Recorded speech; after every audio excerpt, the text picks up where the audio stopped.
Insanity. I'm just delighted that you're here because I hope you've heard me before and you found value. You may be looking for some answers today. And if you're the first time you've been here, you are just so welcome. And I'm so glad that you found us. This is help for toxic relationships. That's how you're going to save your sanity, is to realize and to recognize what the signs and symptoms are when you are in a toxic relationship, and then to be able to get the clarity that will allow you to recover from them. So it's a bit of a journey, but it's definitely worthwhile taking. So if you want to be part of the conversation, you can get a preview of each podcast episode that is a solo cast on the weekends by going over to my Facebook page and joining in there.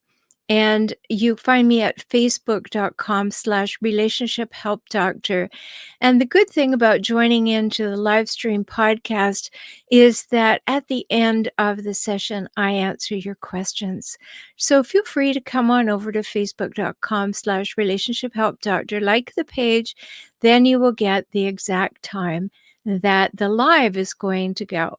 If you're listening to this later, then you'll know that if you want to get in on the action right when it's being recorded, just the weekend ones, not the midweek interviews, you can go to facebook.com/relationship help doctor. So that's there for you. And today we're going to talk about something that is so crazy making. It's when you start second guessing yourself because people are passive aggressive.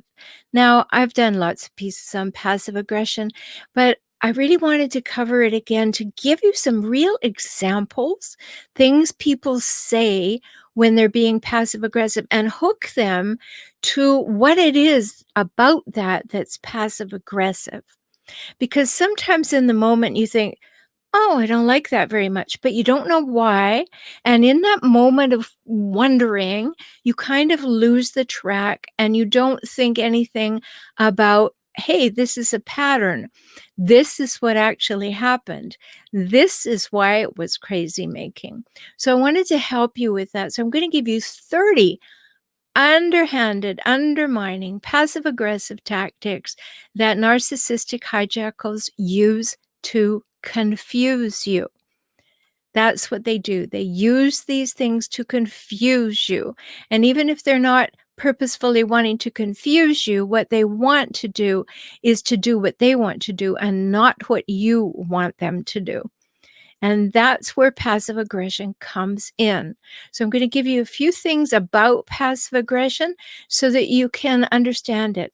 It is a behavior that, or a personality characterized by indirect resistance. Indirect resistance to the demands or requests or suggestions of others. Now, doesn't your back just straighten when you hear indirect resistance? Because that's what it is. They don't really say no to you. They say whatever they need to say to make you go away or make you think that they're going to do what you want to do or to get you off their back. So they're indirectly resisting. They don't just simply honestly say, no, I'm not going to do that. No, I don't want to do that. No, I don't like that. They are just going to indirectly be resistant. And you can ask as nicely as possible. You can stand on your head and spit nickels for a decade and say it in the best possible way with the greatest of intentions. And they're still going to be indirectly resistant. And then it gets more so because they are going to avoid direct confrontation. Passive-aggressive people avoid direct confrontation. They don't like conflict in the moment. They know they're setting up something that is a conflict, but they don't like the conflict in the moment. Now, just a little aside, because I'm always talking about toxic people, those hijackals that I call them. Now, know this, that some people are passive-aggressive, but they're not a hijackal. But all hijackals are passive-aggressive. So I want to make that very, very clear to you. So this is behavior that is characterized by indirect resistance and then by an avoidance of direct confrontation. They don't want to do that. So they'll say yes in the moment when they know very well they're not going to do it ever, ever, ever. And then they do this other thing. They will continue to be annoying by being procrastinating, by pouting, by misplacing important materials, say they can't find things. Oh, they couldn't find their keys. Oh, they forgot. Oh, they didn't know it was that important. That's passive aggression. And that may be happening. And that may be what's crazy making to you. And that's why I wanted to talk about it tonight, to give you very, very clear things. And when I'm talking about hijackals, I'm talking about narcissistic tendencies. And you know what they are. I think everybody's quite familiar with them, but I'm not going to go into a deep understanding of narcissistic tendencies, but just a few things. Narcissists honestly believe they're superior to everyone, and they behave as though they're superior to everyone. They have little regard for anybody else's feelings. It's all about me.com. What they want, why they should have what they want, why you shouldn't have what you want because they're more important. You know that one, right? And they have an inflated sense of their own importance.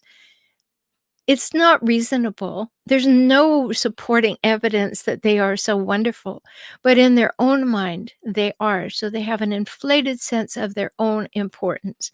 And lastly, for tonight's purposes, although I'll do another show just on these tendencies, they also have a deep need for admiration. They don't do anything to earn it often, but they have a deep need for this admiration. So that maybe set you up to recognize what I say when I say I want to talk about these 30 nasty, undermining, underhanded tactics that narcissistic hijackals use to confuse. And as I said earlier, I want to give you clear things. They say this, here is what it is that's bothering you, so that you can clearly begin to see the patterns. You can understand it's passive aggression. It doesn't have anything to do with you. You need to change your behavior in what you will put up with or tolerate, or how you will communicate what you want. But you won't change their passive aggressive behaviors. But you can do things that will stop the crazy making. And I did write a book about that. I wrote a book called Stop That's Crazy Making, How to Quit Playing the Passive Aggressive Game. And if you want to find that and all my other books, they're on Amazon. Just put my name in, but you can find that one, Stop That's Crazy Making, How to Quit Playing the Passive Aggressive Game. So we're going to go and talk about these 30 nasty tactics used to confuse, and then just top it off at the end with a little revisit of that overall nasty and horrible and eternal all or nothing thinking. So let's talk about these things. Let's talk about these 30 nasty things. So, how about this one? If you weren't so foolish, I wouldn't have to comment on it, would I? Ever heard something like that? That's when a hijackal justifies his or her criticism of you. That's a passive aggressive trait. They can't show any evidence, but they justify their criticism. If you weren't so foolish, I wouldn't have to comment it now, would I? And in the moment you think, oh, well, that's right. But no, it's not right. It isn't right. It's created to make you second guess yourself, so that you don't quite know how to respond in the moment, and you can learn how to do that. So they will justify their criticism of you. You know that. Okay, number 2. You want this done? Not by me, so I'll do it when I feel like it. And that may be never. Sound familiar? Well, they will take forever to do a task. They will put it off. They will say they're going to do it. They will say they need things to do it. They will get you to get the things they need to do it. They will do everything but do it. And then they will say, You want this done? Well, I don't. So I'll do it when I feel like it or if I get around to it. That's indirect. That's not saying, no, I won't do it. It's simply saying, you shouldn't be asking me. And because you shouldn't be asking me, I will do it in my own sweet time. And usually when a hijackal particularly, but a person who is just passive aggressive alone is really communicating to you that they're not going to do it at all. And it's really wise when you recognize this, that you start saying, I'm not even going to ask. Or I'm going to ask, and if I get a response that sounds passive aggressive, I am going to operate from the place that says, no, I am not expecting that to get done. I am not expecting that to get done. Okay, number 3. Okay, if I have to, let me break it down into steps so you can finally get it. Now, why is that passive aggressive? It's when they insist on talking to you as though you're a child. That they simply go to the place of wanting to be superior and talking to you as though you don't have a brain in your head or that you're 3. And that's a passive aggressive way of doing things. They don't want to talk about what the real issue is. So they talk to you as though you can't comprehend. You had that happen? I bet you have, because every hijackal does it. It's a very passive aggressive trait. Here's another. Who cares what you think anyway? You just don't matter. Now, what's passive aggressive about that? Well, passive aggressive people make light of your thoughts and your feelings, your needs, your wants. They just make it so it seems as though they matter and you don't. And that's very passive aggressive. And there's a combination of passive aggressive, narcissistic. That's what we're putting together here tonight in this episode. Passive aggressive and narcissistic, so that we understand how those two things get melded together and what they sound like. I hope it's helpful for you to hear what they actually would say so that you can identify these things. So that one was, who cares what you think anyway? You just don't matter. And that's when they're making light of your feelings. They don't want to deal with you. They don't want to have a conversation. So they dismiss you. And that's a really horrible feeling. And then they do it in a pattern and they repeat that pattern. And then it becomes something that makes you feel less and less worthy, or can make you feel less and less worthy, unless you get up on your back legs and say, hey, no, that's not going to wash with me. No, no, no, no, no. You'd better care about what I think. You had better be in this to win this with me, or I'm going to take it. And I'm not saying you're saying this out loud to the other person, but you have to be saying that in your head. Okay, big red flag here. Big red flag. This person says that I don't matter, that what I think or need or feel or want doesn't matter. Well, do I want to be in a relationship with someone who thinks I don't matter? I hope not. Okay, how about this one? Oh, I was just kidding. Can't you take a joke? You're a little edgy and thin-skinned, aren't you?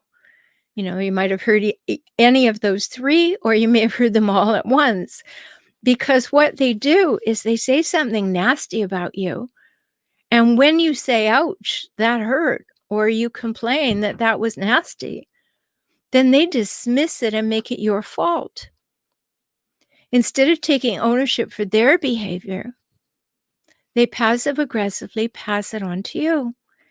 Like, they said something nasty, but they don't want to own that behavior. So all of a sudden they're telling you that you have a thin skin, or you're edgy, or you can't recognize a joke when it's told, or you can't take any kidding because you've got a problem. You'll hear that kind of thing from a hijackal often. So that might ring a big bell for you. Here's another, number 6. It's clear to see why John never loses any weight, right? Now, Making remarks, negative remarks at the expense of another person in front of others is a passive aggressive way. And it's because when someone hears a remark made about them in public, the passive aggressive person is counting on the fact that they will not speak up, that you will not speak up, that you won't say anything. You may be embarrassed, you may be fuming, you may be sad, but they're counting on the fact that you will not speak up. And so it's very passive aggressive for them to slip a snide comment, a nasty comment like that one.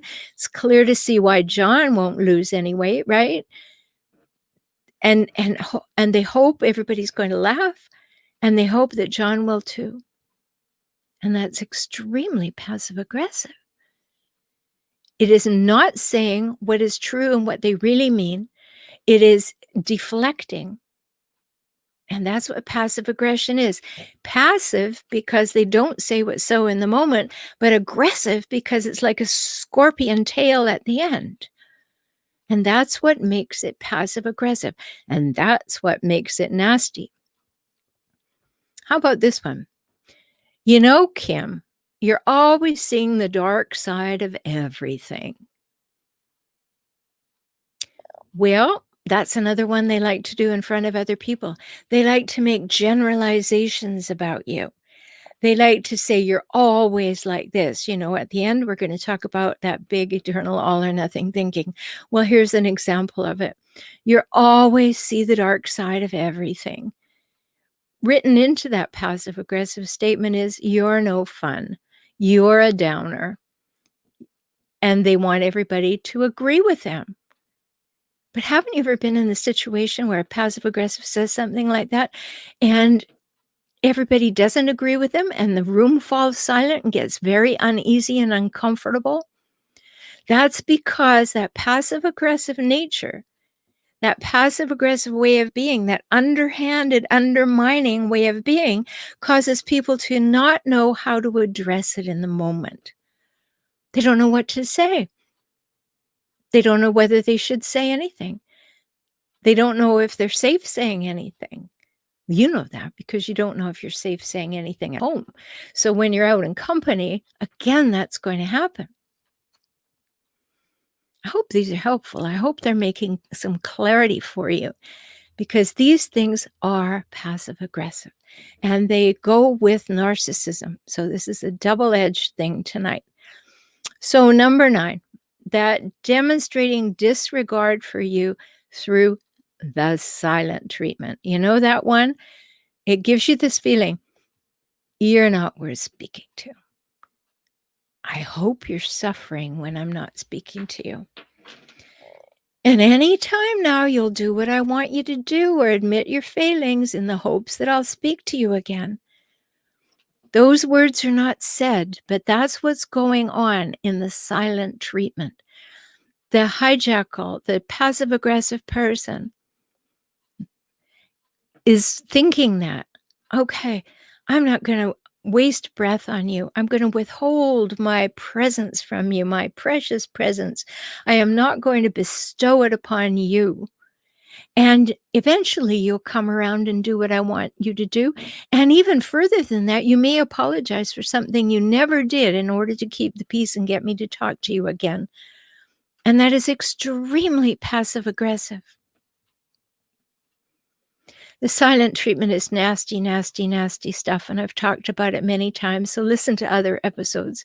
But that's the purpose of it. It's underhanded, undermining, and it is passive-aggressive.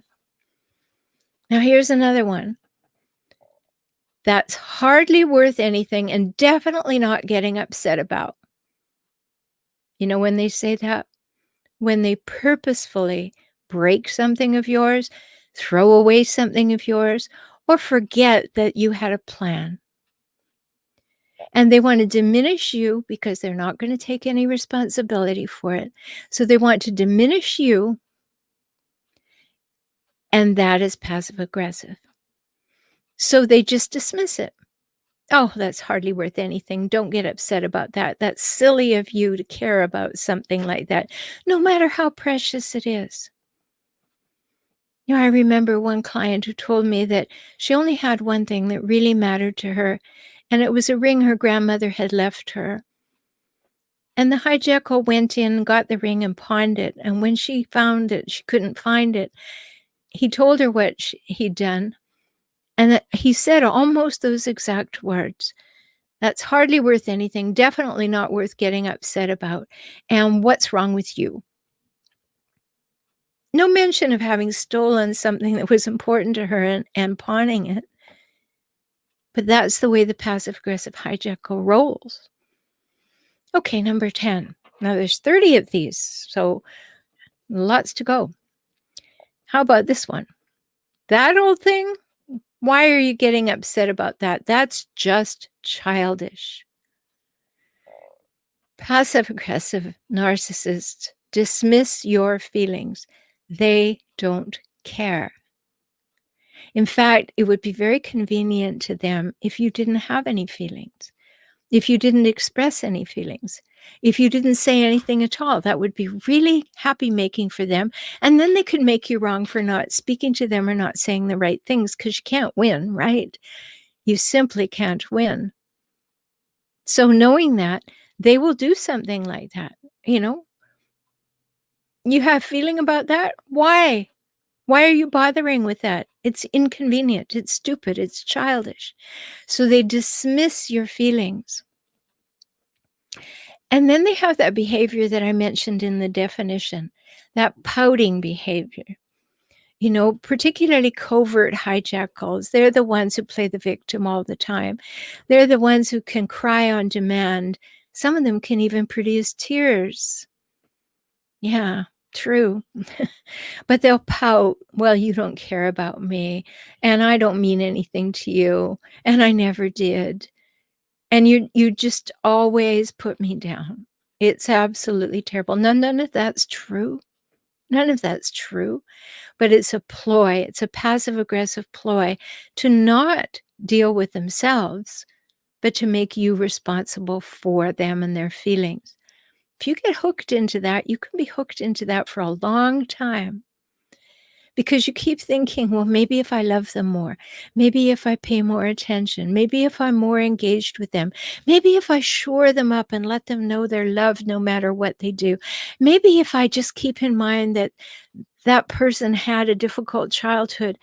You didn't break it. You can't fix it. Understand that. Somebody who was broken in childhood is not going to be changed by your arrival in their life. Because if they wanted to be changed, they would have got some help to change. Now, I'm not saying they can't change. Narcissists can't and won't. But passive-aggressive people who are not narcissistic or sociopathic or psychopathic or borderline, they can change. But it's like that old joke, how many psychotherapists does it take to change a light bulb? Only one, but the light bulb has to really want to change, right? So that's the case. You can change so much about yourself and feel so much better and be so much more powerful and so much more fulfilled and clear and confident. All of that can change if you want it to, and if you're willing to do what it takes. But when you're with a passive-aggressive person, they're going to pout and make all their problems your fault. And then if that doesn't work, they're going to play on your guilt. Oh, you're so mean to me. You never liked me. You never let me do anything. I don't have any friends, and it's all your fault. And that's the way that runs. Does that sound familiar at all? If it does, notice this is passive-aggressive hijackal behavior, and it's not okay. Remember in my epic episode number 115, the 3 must-haves of a healthy adult relationship? You're not going to have equality, reciprocity, and mutuality if you've got this stuff I'm talking about tonight going on. It's not there, and you have to see if you can find it. Often when clients come to work with me, they want to see if they can create those three things: equality, reciprocity, and mutuality, so they can make a decision about their relationship. And that's worth doing, because if you can't find those three things now, you better do the work to see if it's possible to create them. And if it isn't, then you're probably in the wrong relationship. And if you're in the wrong relationship and you have children, you're probably giving them the wrong model of relationship. And you're giving them the wrong sense of how to grow up and be. So it's very important to get some help. And if that's something that you want, remember, you can always go to beaclient.com and make an appointment with me. Beaclient.com. Okay, so let's go on. Number 12. I didn't ask you because I knew you wouldn't want to go. How many times have I had clients say that one? Well, that's the backhanded, passive-aggressive way of purposefully leaving you out of something. They do your thinking for you, and then they want you to thank them for leaving you out. So you may have heard that. I didn't ask you because I knew you wouldn't want to go. Watch for that one. Big red flag. Instead of feeling like, oh, well, thank you. You got me out of that one. How do you know I didn't want to go? What if I had a change of mind or a change of heart? Or what if I really did want to go and you spoke for me? And how dare you anyway speak for me? We're in this together. That's equality. You ask me. You don't speak on my behalf, right? Sometimes you have to get up on your back legs and say things like that. All right, how about this one?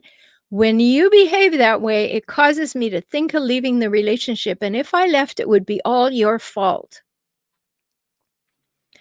Okay, so they're not taking any responsibility for their own behavior, for their part in anything. They're just passive aggressively saying that you had better feel insecure because I could be out the door any minute. Oh, so nasty.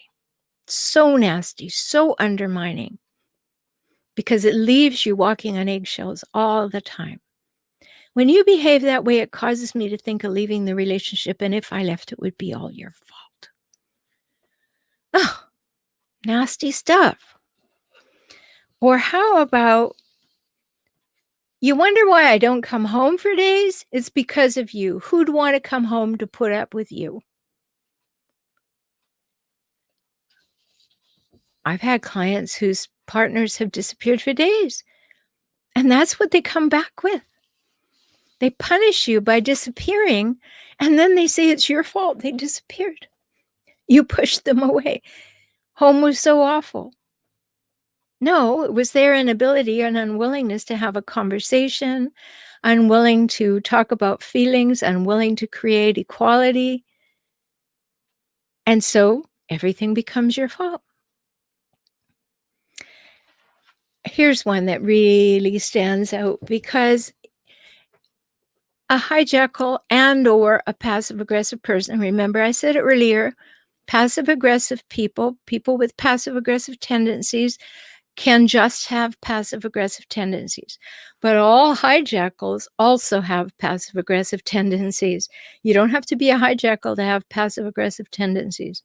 But if you are a hijackal, you're going to have passive-aggressive tendencies. So they get you to agree to something, or they agree to do something rather, and then they don't do it. And then they say this to you: don't you think I have better things to do than run your errands? How backhanded is that? They actually agreed to do it because, as I said earlier, they don't want to say no in the moment. So they agreed to do it.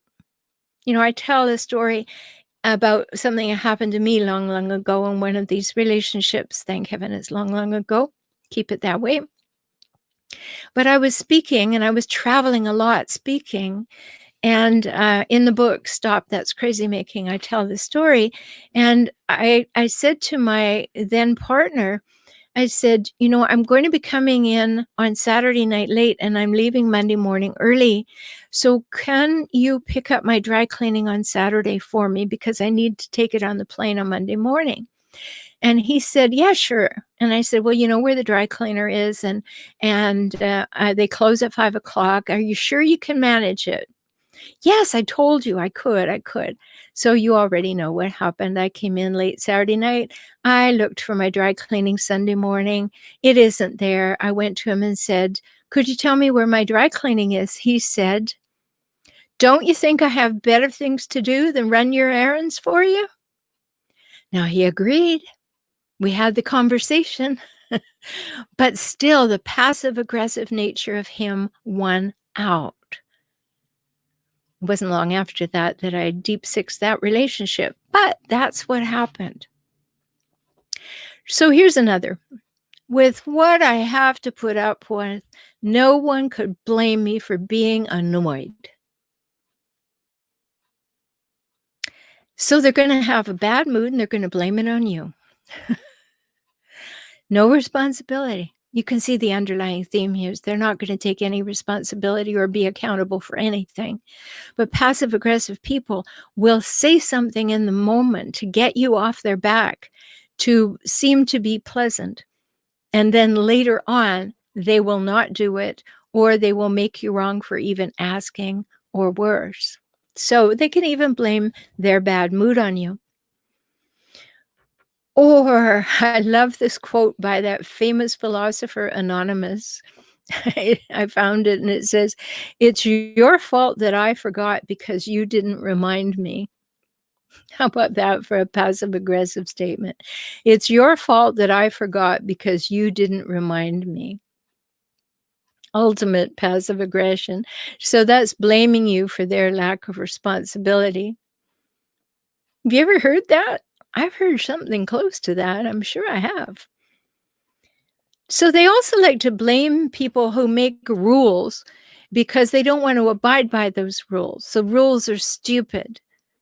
Their rules are important, but other people's rules are stupid or dumb or idiotic or violating my rights. So they'll say things like, "It's just stupid I can't park in the handicapped area when it's the only place left in the whole lot to park."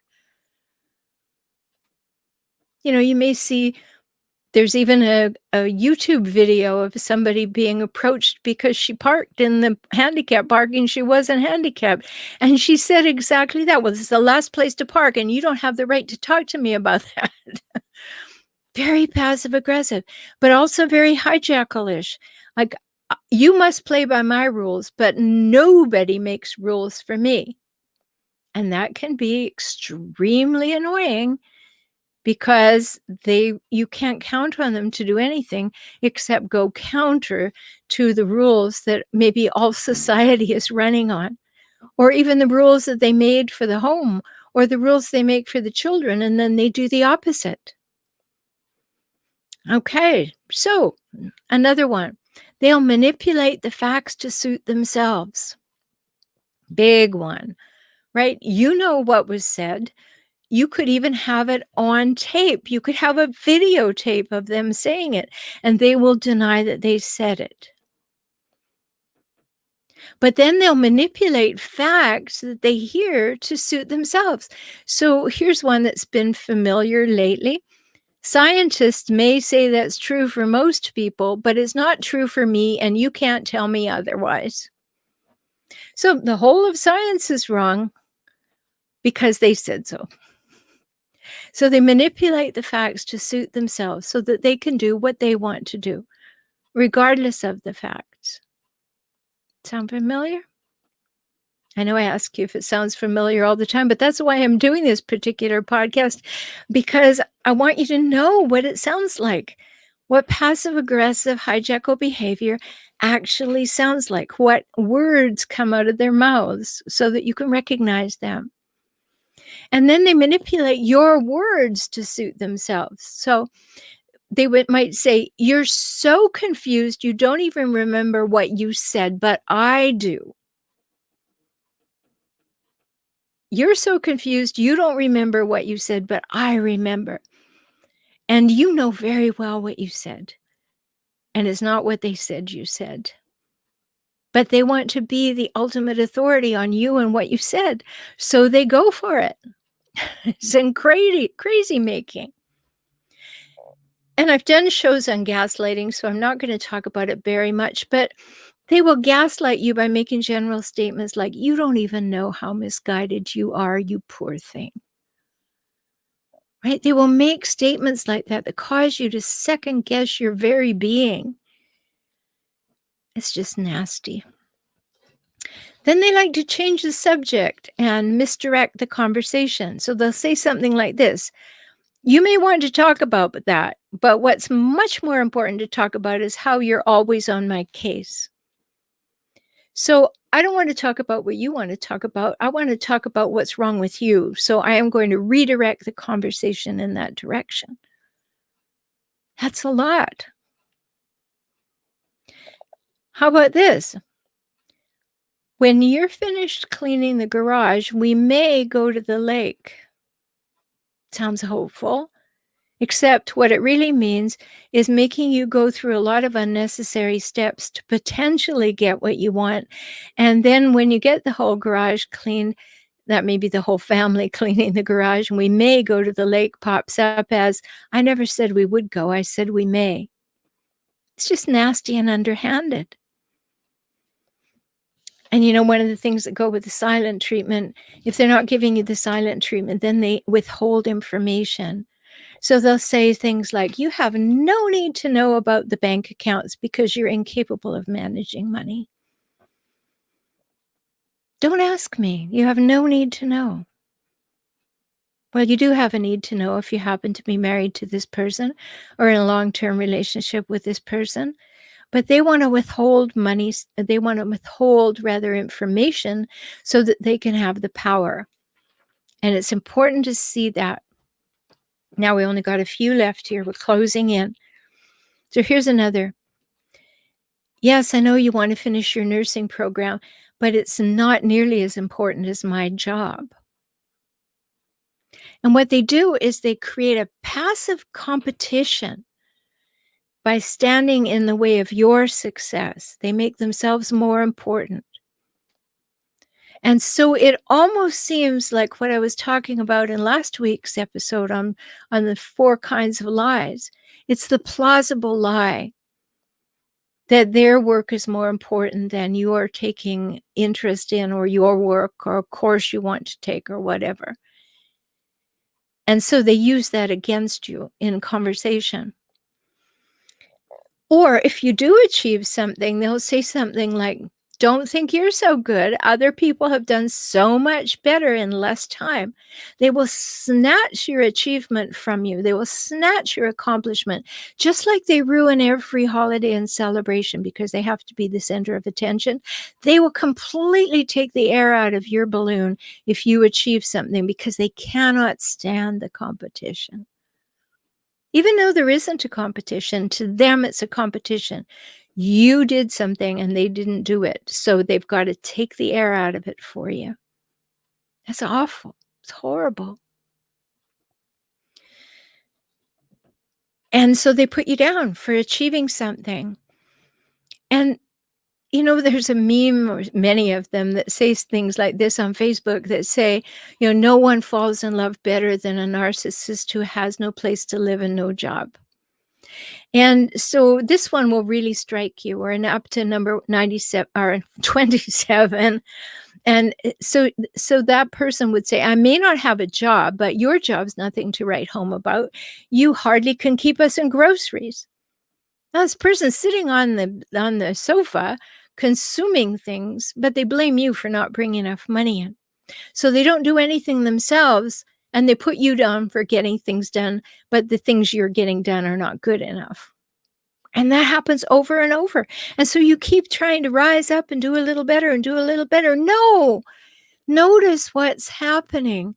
Notice how they're putting you down. Notice what they're doing.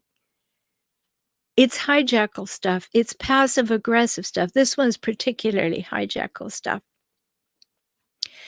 And then they don't like to finish anything. They never quite finish anything. Now, "I did it, didn't I? Maybe it's not good enough for your standards, but that's your problem." Like, no, that's just passive aggression. You can't say now, "I didn't do it. I didn't complete it. I didn't do it well." Well, that's your problem. That's nasty. That's undermining. Now, here's a big one. They are late on purpose. They'll give you the plausible lie. They'll tell you the big story. They won't take responsibility for why, but they will be late on purpose. And that is very passive aggressive. And then they'll say something like, "I can't be expected to get excited about going there. It's you who wanted to do that." Or sometimes I hear this one reported to me, "I don't want to see a therapist, so why do I care if I'm late?" All this stuff going on. And here's number 30. If you really wanted this to work, you would have apologized for all the things you've done wrong since I've known you. Wow. So they constantly bring up past unresolved issues in order to sabotage the relationship in the moment and make you second guess yourself, make you back off, make you crazy. And the last one, number 31, is a bonus because it's always about this all or nothing thinking.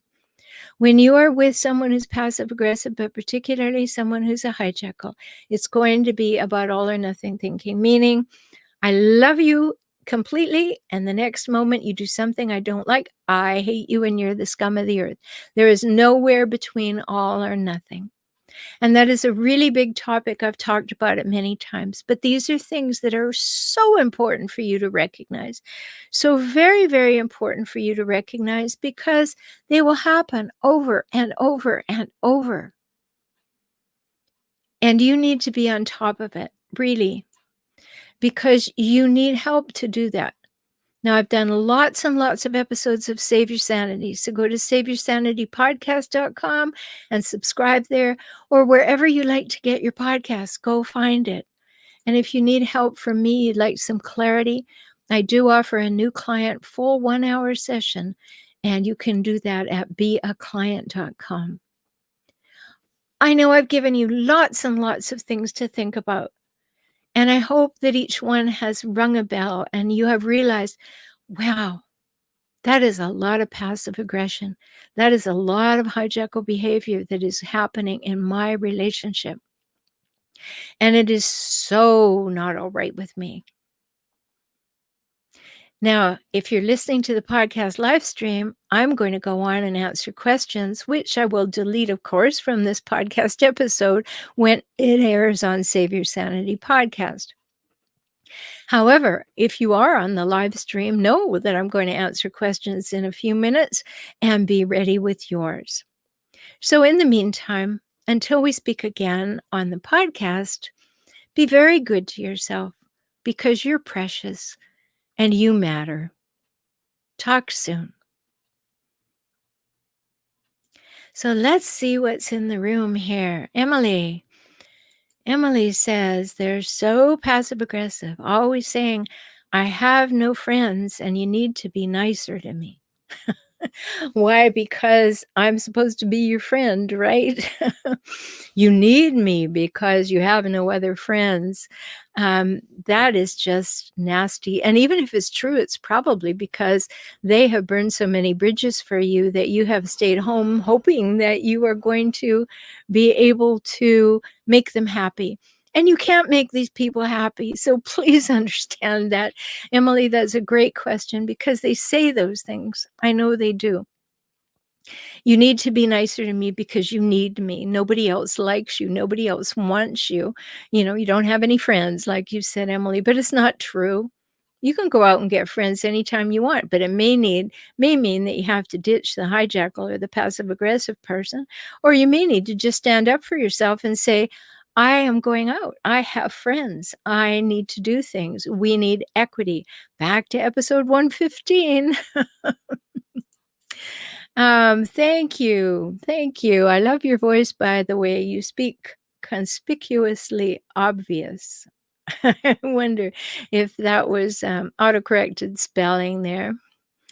And someone else said, Becca said, "Thank you. You're awesome." Well, thank you so much. I'm so glad that you think so. And if there are any questions in the room, I'm happy to answer them because I know something may be on your mind. Maybe just put a yes in the comment box if you heard a few things that are said to you all too frequently, that you have heard, that you recognized in tonight's podcast, that they actually happen in your home, in your relationship. Maybe it's a parent who speaks to you like that. I had 2 hijackal parents. I understand completely. And if you had a parent who speaks to you like that, it's highly likely you're going to attract someone else who speaks to you like that. So it's a big journey to get rid of that whole thing and figure it out, sort it out. So I don't see any more questions coming in or comments. And so I'm going to end there. But thank you for joining me. And know that if you go to facebook.com/relationship help doctor, then you will be able to see the notification every time that there is going to be a live stream podcast. And then you can find me. So just like that page, and then you will know everything that's upcoming and you'll know when other things happen. So take good care, and thanks so much for being part of this with me.